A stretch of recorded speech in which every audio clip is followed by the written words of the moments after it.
L'abbaye de Cluny a été fondée en 910 en Bourgogne du Sud, aujourd'hui département de la Saône-et-Loire en France. Et c'est une abbaye qui a essaimé durant 3 siècles dans toute l'Europe occidentale et qui a contribué à la constitution de ce que l'on appelle l'Europe féodale, et qui nous a légué aujourd'hui un patrimoine religieux et urbain également, agricole, rural extrêmement important. Et depuis 1994, la Fédération européenne des sites clunisiens regroupe les collectivités locales qui ont la charge de ce patrimoine, ainsi que les associations qui le font vivre et les autres collectivités qui ont une politique touristique et culturelle qui est axée sur ce patrimoine.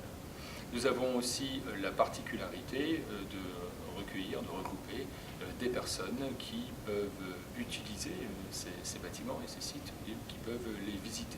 Donc la fédération est en quelque sorte un réseau, un grand réseau, sur aujourd'hui 7 pays d'Europe, qui regroupe 200 de ces 1800 sites à peu près, dans le but de faire émerger une conscience d'un patrimoine partagé et qui rassemble de l'ouest à l'est de l'Europe et du nord au sud.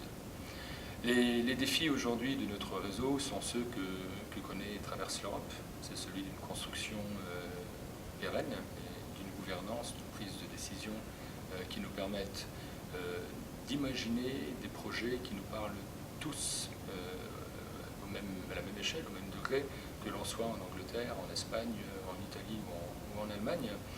Les défis, c'est ceux de la communication, de la possibilité, malgré les langues différentes que l'on parle, de pouvoir nous comprendre, mais également de trouver les moyens qui nous permettent de mettre en œuvre nos projets, notamment les moyens financiers.